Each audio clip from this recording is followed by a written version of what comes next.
Hey guys, welcome back to my channel. It's Janelle, and this is my first video that I am filming because I did a lot before baby, but after Everly has been born. So she is here now. She is about 2 weeks old, 2 weeks and a few days, and I took the 2 weeks off just to kind of spend time with her, and Adam was home, so just to make sure that we had some time together and not worrying about filming and getting everything up.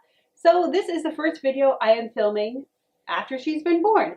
And I thought, what better video to do than talk about the birth story? And I've seen other ones of these on YouTube, so I thought I would try to do something similar because it seems like people are interested in these types of stories, but I'll definitely try to keep it short and sweet and not too detailed or too much information, I guess. But let's get into it, and I'm going to tell you guys, I guess, how Everly came into the world. When talking with my midwives before everything happened with going into labor, I really wanted to try to do a natural birth. It was just something that I wanted to do. I didn't want to get any pain medication or anything like that, just a personal preference. But in the end, you will find out that that actually did not work out. But I was very open-minded because I knew going into, I guess, giving birth, I knew you could have a complete perfect plan and everything that you want to happen. You want this, this, and that, and whatever, but it can just completely change on you, and that's exactly what happened to me. So I'm definitely happy I was still open-minded. I knew what I wanted, but I was also open to changes because I knew as much as you plan for what you want for giving birth, it's going to be tough to make sure that actually happens, as so many things can change. So my due date was November 14th, and starting that night, probably around 9:30 at night, I started having some really bad period cramps that they describe, which is the contractions, and they were probably about 6 to 7 minutes apart. So it means it's not quite yet when you can go to the hospital. They say you have to wait between when they're about, I think, 4 minutes apart, 4 or 5 minutes. So we weren't quite there yet. But I remember texting my girlfriend saying, like, kind of describing what's happening, and then she called me and she's like, it's definitely starting. So, I mean, they're pretty correct with my due date. So that happened on Thursday night.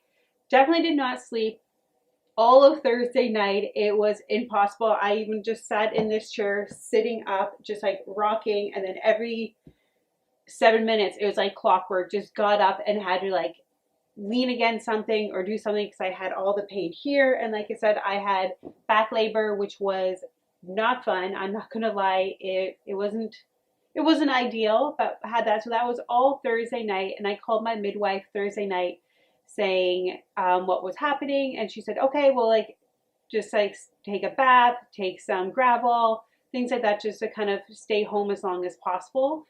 And then, like I said, sleep all Thursday night, and then coming into Friday morning, I called her again probably around 8:30 because it just kept going, and she's like, I'm surprised I didn't hear from you last night.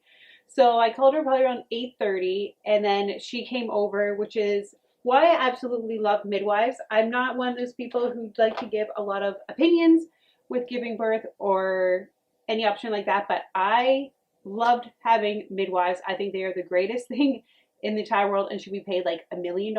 They are fantastic.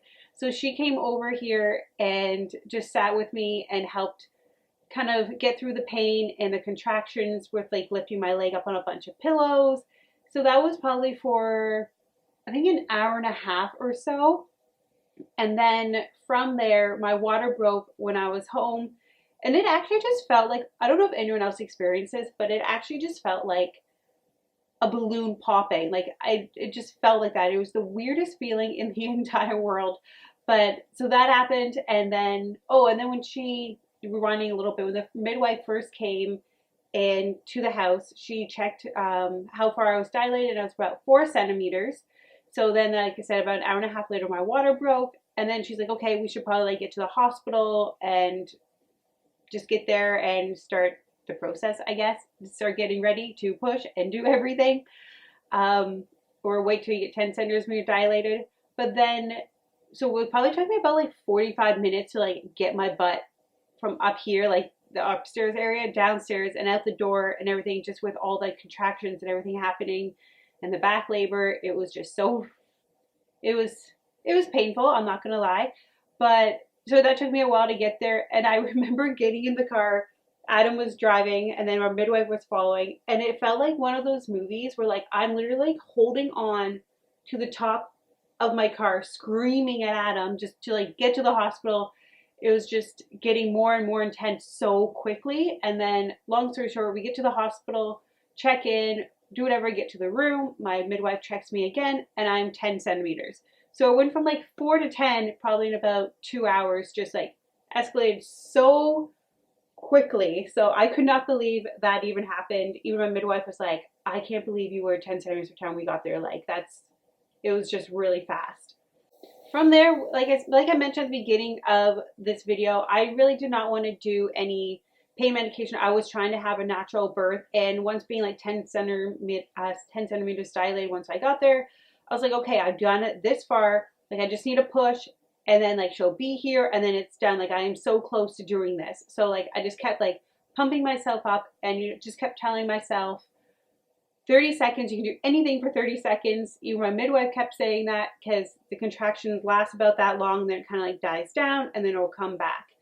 But long story short, about an hour and a half, 2 hours into pushing, she was just not coming. Her head was the other way. So I believe you want her head facing like this way. She decided to go this way. She was kind of trying to come out with like her forehead first instead of the back of the head. Basically, everything with her head that you don't want to happen when giving birth, I really decided to do and be stubborn. Which I guess makes sense because I am a stubborn person. So, I mean, like mother, like daughter. So, I mean, I can't blame her.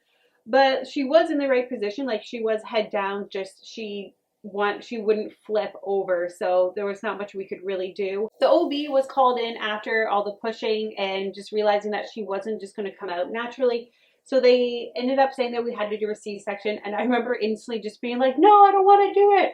And like, honestly, it was because I was scared of like the scar. I was scared of just being cut open. I was scared of getting that epidural. I was scared of all these different things, but in the end, it was best for her and for me. So we were put into the OR. We got the C-section done, and next thing I know, Everly is there. But that was actually, no, I remember after that, getting into the room and getting prepped to do the C-section, and they're trying to give you the epidural, and they're just like, okay, stay still, don't move. But I'm also having so many contractions that I can't sit still. So I remember just like telling my midwife, I'm just like, grab my shoulders as tight as you can. So I remember just grabbing me, and then they had to do the needle. And once I got the epidural, it was a lot nicer. It was a lot more calm. I couldn't feel anything.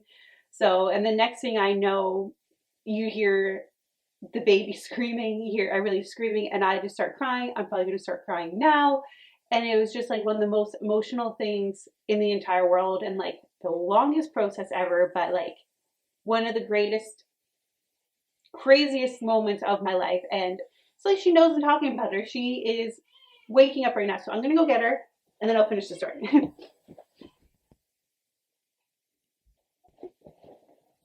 And we are back. So like I said, we had to go for the C-section, and after everything was done,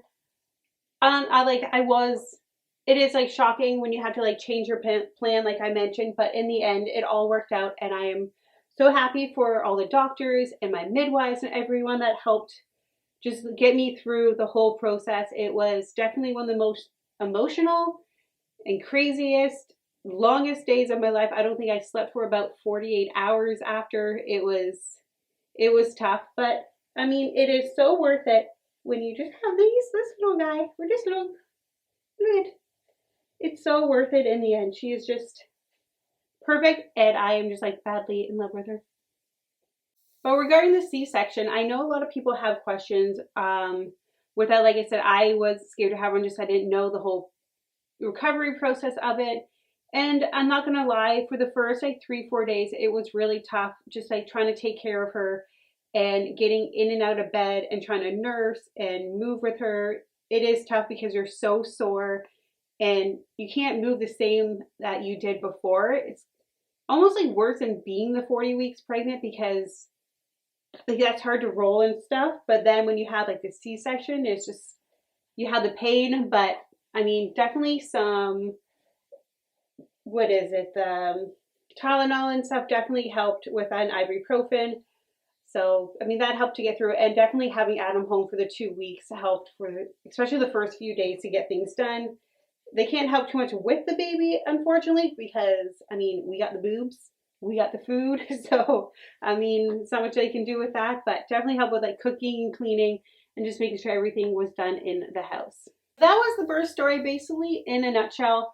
I just kind of wanted to tell it out just for myself more than anything, just so I could have this in the future and kind of refer back to it, because I know I'm probably going to forget like all the little details. I probably forget some a little bit now, which probably isn't a bad thing because some of the moments were pretty crazy. But I mean, like I said, it is all worth it in the end when these little guys come out. And like I said, she is perfect and just so in love and obsessed with her now that I am going to be one of those crazy moms. I already am, that posting on Instagram all the time and Snapchat. So, I mean, if you want to follow and see more of this little face, make sure you follow along. I'm going to put my Instagram down here. Follow along for that. And make sure to give this video a big thumbs up. And subscribe to my channel because Emily and I have 18 months together because I took 18 months off work because why not? And we're going to do some vlogging and stuff, aren't we? Oh, bless you. And again, and probably again. Oh, only 2. She usually does 4 sneezes. I've never seen anyone do 4 sneezes, but that's usually what she does. But yeah, so make sure you follow along with that. We're going to be back hopefully every week with some like vlogs and different things like that. So stay tuned for all those videos, and I'll see you guys next week. Bye.